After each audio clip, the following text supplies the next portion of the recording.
So when Tank beat Ryan Garcia, I remember myself saying that was like a coming-of-age fight for Mr. Abdul Wahid. And after this dominant performance over Devin Haney, it's safe to say the same for Ryan Garcia. He may not have won the WBC title, but if there ever was a career-defining moment for Ryan, this was it. I mean, sure, the accolades are nice to have, but sometimes, if not majority of the time, being the people's champ is all that matters. Now, some would like to believe he got lucky. Some would like to believe it was a fluke. But if you paid attention to everything Garcia said during the build-up of the fight, he did exactly what he said he was gonna do. Ryan already knew it. And some of you knew it too, but you decided to be followers. I mean, the only thing Ryan didn't do was get the knockout. But the fight might as well have been over in the 7th round, no thanks to referee Richard Steele, RV Doc. Ryan not only warned Haney of his bad habits in the ring, he not only told Bill Haney how the fight would play out, but it was clear after the 7th round that Garcia was doing whatever he wanted whenever he wanted. I don't care how many rounds Haney won. I don't care if Ryan won in a majority decision. The 10th round was a clear indication that Ryan Garcia was in the driver's seat. The left hook that stunned Haney in the 1st round just may have been lucky and what set the tone for the rest of the bout. But you could just tell the plan from Team Ryan Garcia was to let Haney get comfortable going down the stretch, which resulted in Garcia kicking the shit out of Devin Haney like he was a Mighty Morphin fucking Power Ranger. Yeah, a lot of people were shocked. Yeah, Garcia played everyone. But one thing Timothy Bradley, Paulie Malignaggi, and any hating ass fans cannot do is act like they weren't already aware of Ryan Garcia being 3 pounds overweight the day before the fight. Oh, he was 3 pounds overweight. Oh, he didn't make the weight. Sure, but no one had anything to say about it being an advantage when he was drinking that beer on the scale. You all still watched the fight, right? You all still picked Devin Haney, right? Devin Haney still bet Ryan Garcia that he wouldn't make weight and got paid for that bet, right? So where were all the videos and interviews on Friday night about how it was going to be an unfair fight due to the weight? Nah, let's just all wait for Sunday to come out of the woodworks with this, whoa, well, the 3 pounds made a difference. Look, I hate to do this. I hate to bring up Tank, but where was all this the Sunday after Tank's victory over Ryan Garcia? Where were all the experts the following day? Come on, man, what we doing? I fully understand that 3 pounds can make a difference. Of course it does. But the harsh reality is that Ryan Garcia was always going to win this fight. And if Timothy Bradley did his job the right way, he would have known that Garcia had a way better chance than a lot of people actually gave him. No matter what he says is not going to change the fact that Haney physically was up against a fighter that's more explosive, just as big as him, with a higher work rate and freakish speed. I get we all had questions about Ryan's mental state, given what he was showing us in the lead up to the fight. But let's not act like the mind games and okie doke weren't always a strong possibility. The fact of the matter is this: everyone at that level has their time. Everyone has their moment. Gervonta Davis had his moments when he stopped Ryan Garcia and when he beat Jose Pedraza. Devin Haney had his moment when he went to Australia and became the youngest undisputed champion in boxing history. And on 420, Ryan Garcia had his moment when he destroyed his longtime rival, Devin Haney.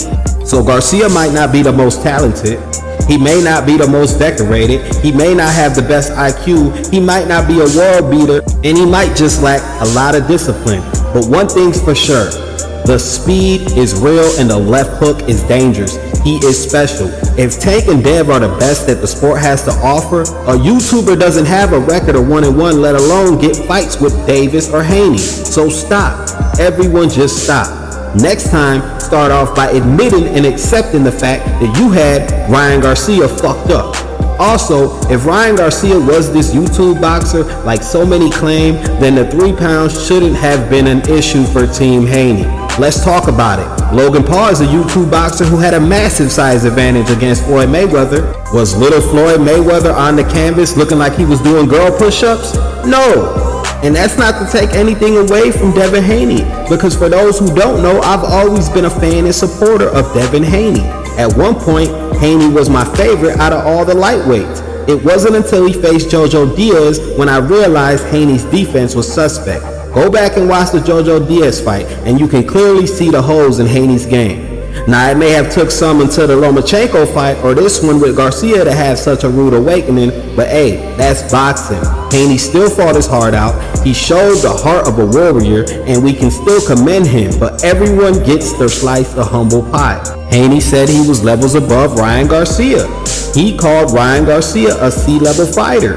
And when asked about Tank's victory over Ryan Garcia, he said, and I quote, "I guess Tank likes beating up on C-level guys." Well then, I guess Haney got dog walked by what he considers a C-level fighter. So I don't feel bad for Devin after the fact, because the truth is, I don't really think Haney feels bad himself, even if he is delusional enough to walk around calling himself the champion rather than the primary title holder.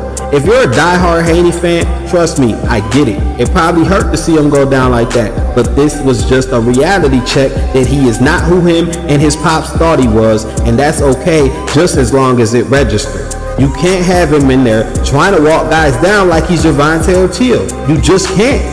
One thing Paula Malignaggi had right about Haney is he's not the second coming of Floyd Mayweather, and I said this during my breakdown of the fight. This is why the same way Bill Haney held on to that white towel is the same way Bill Haney better hold back on running his fucking mouth and then giving his son such a shitty game plan, because it's very tough to come back from an ass whooping like that, especially in a division as stacked as 140 with all heavy hitters lurking around there. Which brings me to weight classes. Listen, I don't know what's going on with Ryan Garcia's weight and where exactly he feels comfortable at, but I'm sure we all want to see Garcia actually contend for his first world title. Now, does he give a fuck? Probably not. But when he and Oscar De La Hoya are just throwing names out there like Shakur Stevenson, Tank, Ennis, Conor Benn, Earl Spence, Terrence Crawford, etc., it gets hard to really get an idea of where Ryan will be competing for his next fight, and if he's even serious with some of the names he's entertaining. Love the old school attitude though. Of course, I'm sure most fans would want to see a rematch with Tank or a bout with Shakur Stevenson. But I'd be the first to tell everyone, don't get too excited, man. Because it doesn't matter how bad Shakur Stevenson claims he wants to face Ryan Garcia. We all know Shakur hasn't even had a fight at 140. And with Ryan Garcia saying he himself is too big for 140, I just can't see Bob Arum letting Shakur jump up 8 or 10 pounds for a fight with Garcia. Not to mention all the A-side, B-side bullshit that's gonna come with a Tank Davis rematch. Tank is one of boxing's biggest stars, arguably the face of boxing, and regardless of the stipulations with their last fight, he was the winner, which would once again make negotiations a mess with Ryan Garcia, who was already one of boxing's young stars, getting such a huge victory over Devin Haney. We all know Ryan is feeling himself right now, and he has every right to, because it's safe to say that Ryan Garcia's career and stock market just catapults it into legit superstardom. De La Hoya's calling for the Tank rematch to be at a catchweight of 145. Ryan is saying 144. But come on, do we really see Davis moving past 140 for a rematch with Garcia? I don't. I'm sorry, but I just don't see it. Not anytime soon, at least. So Ryan Garcia can hawk Tank down and post this on social media all he wants. He can try to convince people that Haney was a harder fight than Tank, like he just stated on a recent podcast. He can do anything he feels will get Tank heated, but if I'm Ryan, I take some time to enjoy my victory and then maybe focus my attention towards someone who also called Terrence Crawford out, someone who I don't think would mind fighting at a catchweight of 145 that is none other than the takeover Teofimo Lopez. Bombs away is all I gotta say. Guess we'll just have to wait and see about that.